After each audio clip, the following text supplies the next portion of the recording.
Hi, welcome back, friends. Today I'm going to talk to you about how do you reset after you've had a really bad month and blown the budget. Maybe you went shopping a little too much, or maybe you had a couple friends over and you went out a lot more than usual. But how do we forgive ourselves and refresh for the next month without living in all of this guilt? And I'm going to show you how I did it because that's what I did last month, and it happens to everybody. And I'm going to show you what I did and what I'm moving forward with for the following month to reset my budget for me and my family. So if you enjoy these videos, please subscribe, add a comment would be awesome, and sit back and relax and enjoy how do you reset your budget for the next month when you've totally blown it. All right, guys, so the first step when I realized this morning that we had gone so massively over our normal monthly budget is I didn't sit there and beat myself up, but I became productive and I knew what I needed to do. So the first thing I needed to do was go on to our Chase credit card where we spend most of our money because we can get points back. And what I did on there is I went to the part of the app where you can look at the breakdown.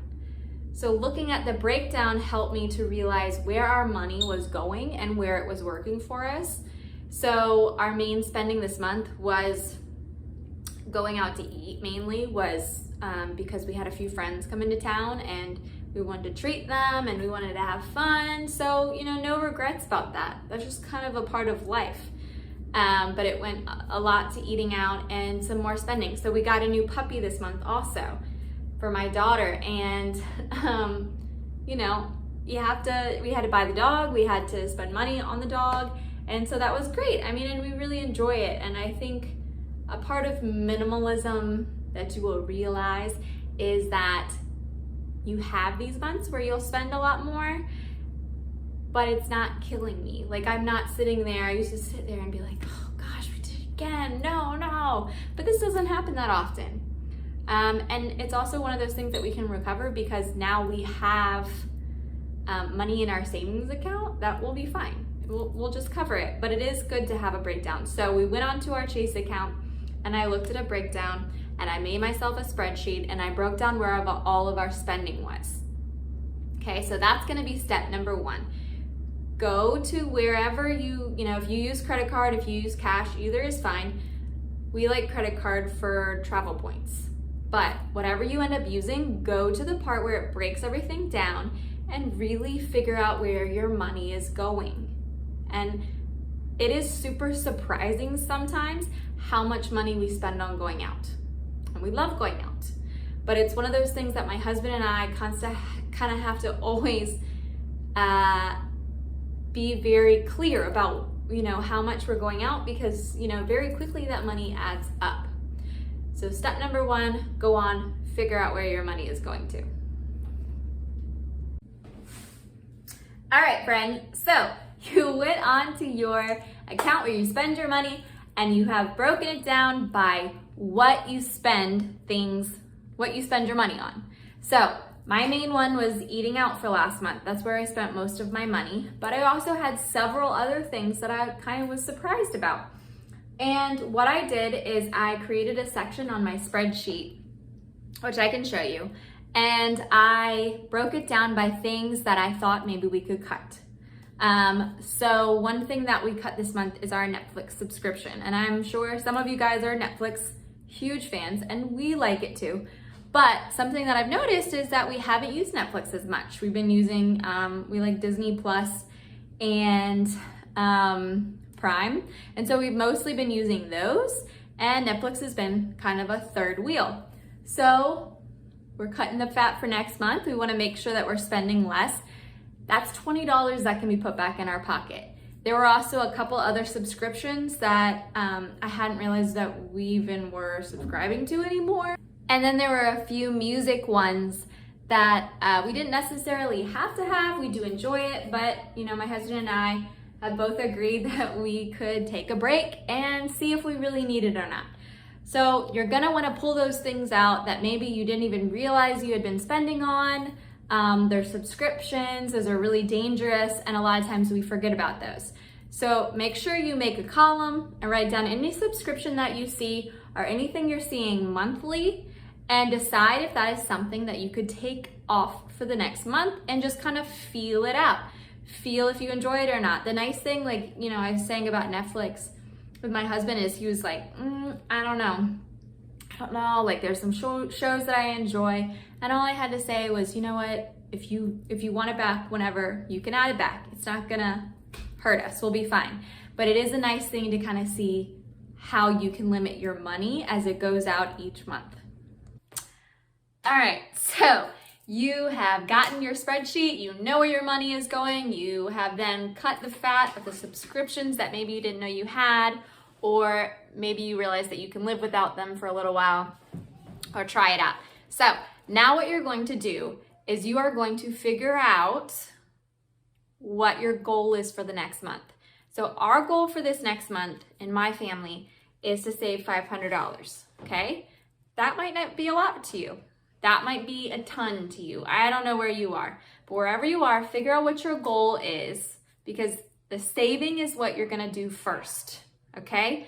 The next step was my husband Jordan and I talked about how much that means that we can spend each month, and then we broke it into how much he gets to spend and how much I get to spend.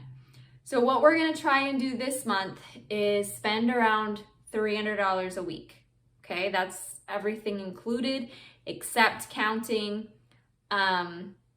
like bills like for our house or our car payment. We're paying those off as fast as we can. So those are pretty high payments. But just like regular spending, like things we need to buy, or if, you know, we're hungry, we want to run out to Chick-fil-A, that's the $300 for the week, okay? And also including our groceries.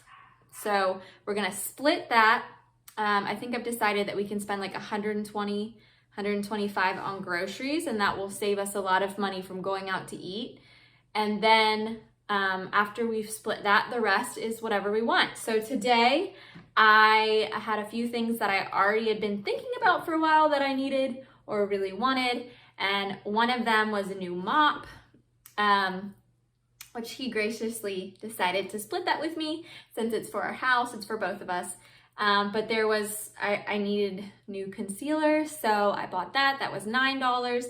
And then my real splurge was this candle that I bought. It's so beautiful. But I have literally been looking at this candle for like 3 or 4 months. Okay, it's from Target. It's Casa Luna brand, and it's called Clarity. Literally, I've been fantasizing about having this candle. It smells so amazing, and with this new dog, our house just plain stinks. Like, it's just, there's no getting rid of it. We have a puppy. He pees all the time. What are you gonna do? So I splurged on that. So now I think I'm left with like probably like $50 for the week. But luckily, I mean, the nice thing about being a minimalist is that I don't have a lot I need to spend on. So if something comes up that's a big emergency, then I can take care of that with the money I have left over. But the nice thing is that our next goal, something we're going to try and aim for, is every night meeting together for like 2 minutes and just going over the things we spent that day. Okay, like I said, my husband and I are not great budgeters. We're not the envelope people with the $75 and we only spend that. We're not great at that, and we've tried that. It's never worked for us. We're gonna try this new thing, and I'll make a video if it's successful. And we're gonna try and meet every night for 2 minutes and just write down what we spent and what we have left for our budget. And if something big comes up for either one of us, then we can share, you know, what we have left over with the other person. But things that are just for me, like this candle was just like, he didn't care to have the candle, but I really wanted it. That's on me. That's in my budget. That was $30 that I really wanted. He's obviously not going to be using the makeup either, so there's $10. But I think just being able to have a better open conversation with the person you're living with is going to start a budget for you even if you don't call it a budget. You know what I mean? Like, even if you're not having like the envelopes like some people do, which I think that's awesome. If you know how to do that, if you can make that work for your family, I'm really jealous. It just doesn't work for us. But I think just the thing that we found that works the best is open communication and just writing things down and communicating when we have spent money. It holds ourselves and holds the other person more accountable. So that's something that we're going to try for this month and see if we can do better, especially with going out to eat and those I'm hungry or I'm tired, it's been a long day splurges that we just don't need in our budget. All right, so that's about all I have for you, friends. That has just been things that I've tried or listened to from other people through trial and error that have worked for me. Waking up, deciding that I'm just gonna tackle it, that I might be embarrassed about some of my spending, but you know, it is what it is, and I have to move on. There's a whole nother month where I can do great, and I don't need to keep looking backwards. So, you know, get rid of the shame, get rid of the guilt, dive into it, be brave, make an Excel chart of your spending, your breakdown, how much money that is going into your account from whatever jobs you have each month and what is going out. Also look at those subscriptions and decide, can you get rid of them for a month? You know, just through ones that we did this month, we're getting rid of like $150. It's ridiculous how much subscriptions, they're little, but they add up very quickly. So getting rid of those subscriptions that you can live without, and then just reassessing with yourself or with your partner where you want to be, how much you want to save. Remember I said we're trying to save $500, and having open communication. If it's just with yourself, that's probably easier. I have a person I have to talk to who lives in my house. So, you know, we have to have a meeting every day that we're going to try and start tonight and talk about, you know, how much you've spent, subtract that from how much you're giving yourself for the week, and then decide, you know, if it is something that you have to have, and if it's desperate, car breaks down or whatever, can you pull it from another week and just live a little slimmer the following week? I think something that we're really trying to stop doing is digging into our savings and then repaying ourselves, and then digging into our savings and repaying ourselves. We want those savings to keep going up and to stop looking back. So that's our goal. $500 this month, and not taking any of it out, and just being really honest with ourselves, what we spend money on, and how we can do better. So good luck, everyone. I can't wait to talk to you again next month and tell you all about, hopefully, how successful this month has been. I'll see you guys later. Bye.